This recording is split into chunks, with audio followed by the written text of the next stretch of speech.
गुजरात कांग्रेस एक vision document ना रूप में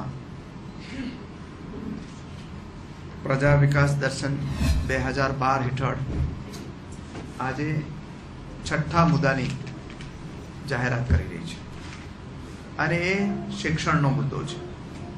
કોંગ્રેસ પક્ષે નિર્ધાર કર્યો છે કે એના માટે મેનપાવર તૈયાર કરવો, યુવાન અને યુવતી આપણા બાળકોને તૈયાર કરવાના, અને એટલા માટે સૌથી જે પ્રાયોરિટી રહેવાની કોંગ્રેસ પક્ષની એ કોલેજમાં ભણતા દીકરા દીકરીઓને એના માટેની કોમ્પ્યુટરની અદ્યતન લેબ તો દરેક જગ્યાએ આપવાની, એ તો સવાલ જ નથી, એના માટે પણ દરેક યુવાનોના હાથમાં લેપટોપ આપવાના છે વિના મૂલ્યે, અને દુનિયાની અંદર જેટલી અદ્યતન પ્રકારનું જે શિક્ષણ છે એ માત્ર એન્જિનિયરિંગ, મેડિકલ કે ડેન્ટલ કોલેજો કે ફાર્મસી કોલેજોમાં નહીં, પરંતુ દરેક વિદ્યાર્થીને આર્ટ્સ, કોમર્સ, સાયન્સ દરેક વિદ્યાર્થીને અમે લેપટોપ આપીશું, અને એના એજ્યુકેશનની અંદર વેલ્યુ એડિશન આવે, અને એ વિદ્યાર્થી વૈશ્વિક સ્પર્ધા કરતો થાય, અને એના મારફત દુનિયાના જે વિદ્યાર્થીઓ સાથે એનું પેરિટી આવે, મેનપાવર એક્સપોર્ટ માટે પણ આપણો યુવાન યુવતી છે એ એના માટે પણ એલિજિબલ બની એ પ્રયાસ કરીશું, અને એની એમ્પ્લોયેબિલિટી છે અહીંયા, એનું રોજગારની જે ક્ષમતા છે એમાં એનાથી વધારો થવાનો, એટલે આ ખૂબ જ મહત્વના કાર્યક્રમને અમે જાહેરાત કરી રહ્યા છે।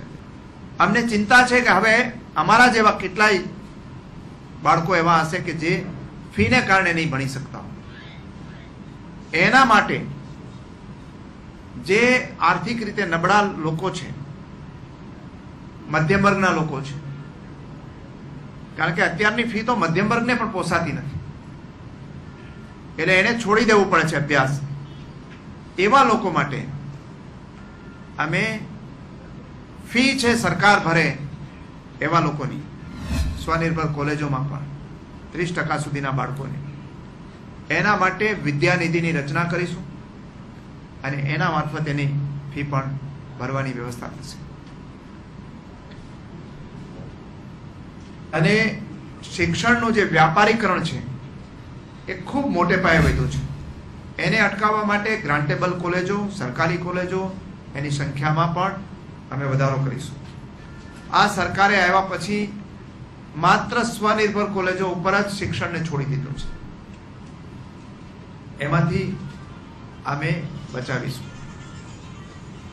ભૂતકાળની અંદર જેટલી પણ કોલેજો થઈ એ કોલેજો કેમ્પસ વાળી કોલેજો, યુનિવર્સિટી પણ એવડો જ મોટા કેમ્પસ વાળી, 10-15 એકર જમીનની અંદર શાળા હોય, 2-5 એકર જમીનમાં શાળા હોય, કે 10-15 એકરની જમીનની વાળી મોટી કોલેજો, આવી કોલેજોની કેમ્પસની કલ્પના આ પ્રકારની। હવે કોમર્શિયલ સેન્ટરોમાં અત્યારના લોકોએ શરૂ કરી દીધી, એટલે કોલેજમાં જવાનું વિદ્યાર્થીને કોલેજમાં જતો એવું લાગે જ નહીં, એ પ્રકારનું અમે એવી નીતિ લઈ આવીશું કે જે કોલેજોમાં મેદાન ન હોય, જેમાં વાંચનાલય ન હોય, કે જેમાં સાંસ્કૃતિક હોલ ન હોય, એવી કોલેજોને મંજૂરી અપાશે। શાળાઓ પાસે પણ મેદાનોની વ્યવસ્થા હોવી જોઈએ। તાઇફાઓ તો મુખ્યમંત્રી શ્રી કરાવે છે, એટલે એ તાઇફાઓ બંધ કરી અને વિશ્વ કક્ષાના કોચ લઈ આવી અને ગુજરાત ઓલિમ્પિક એકેડેમીની રચના કરીશું, અને એમાં વિશ્વ કક્ષાના પ્લેયર તૈયાર થાય એવું આયોજન કરાવીશું। તાલુકા કક્ષાએ ત્યાં રમતગમતના સંકુલો જિલ્લા કક્ષાએ તો બનાવીશું, પણ તાલુકા કક્ષા સુધી પણ એને લઈ જઈશું,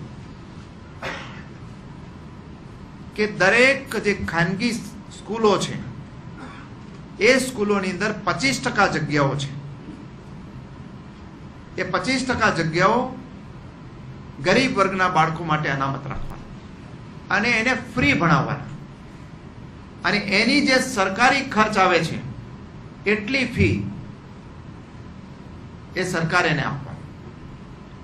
આ ધારાનો અમલ બીજા રાજ્યોએ કર્યો છે, આપણા રાજ્યએ નથી કર્યો. અમે આવશું તો એ ધારાનો અમલ કરીશું અને જે ગરીબ બાળકો છે એના માટે એને એક્સેસ કરાવીશું. શહેરોની અંદર રહેવાની વિદ્યાર્થીઓની મુશ્કેલી છે, ખાસ કરીને દીકરીઓ ભણવા આવે એના માટે સરકારી હોસ્ટેલો બનાવવાનું આયોજન છે. અત્યારે એસટી બસોનો દુરુપયોગ થાય છે મુખ્યમંત્રીશ્રીના કાર્યક્રમોમાં. વિદ્યાર્થીઓ ભણતા બંધ રહી જાય છે. અમે વિદ્યાર્થી સ્પેશિયલ બસો દોડાવીશું, જે મહત્વના સેન્ટરો છે ત્યાં ભણવા માટે, જેથી વિદ્યાર્થીઓ ત્યાં ભણવા માટે આવી શકે. સામાન્ય રીતે એસટી બસમાં આવતો વિદ્યાર્થી એ એકદમ લોઅર મિડલ ક્લાસ કે ગરીબ વર્ગનો હોય છે. એને પ્રોત્સાહન આપવા માટે આ ખાસ વ્યવસ્થા ભણાવવા માટેની કરવામાં આવશે. ઉપરાંત આદિવાસી વિસ્તારની અંદર અમે એક યુનિવર્સિટીની સ્થાપના કરીશું અને આ રીતે ગુજરાતનું શિક્ષણ છે પ્રાથમિક શાળાથી માંડી અને પોસ્ટ ગ્રેજ્યુએટ પીએચડી સુધીનું એને અદ્યતન બનાવીશું. અમે જ્યાં ગામ હશે ત્યાં શાળા બંધ થઈ હોય તો એને પુનર્જીવિત કરીશું, પૂરતો સ્ટાફ ભરીશું અને એ પ્રાથમિક શાળાના શિક્ષકો પાસેથી ભાતના કામ નહીં લઈએ. એ છોકરાએ ઘેટા બકરા એ શિક્ષકે ઘેટા બકરા ગામમાં કેટલા છે એ ગણવાના, એ છોકરાએ બાળકોને નવડાવવાના. એ શિક્ષકોએ જે પ્રાથમિક શાળાના શિક્ષકનું કામ નથી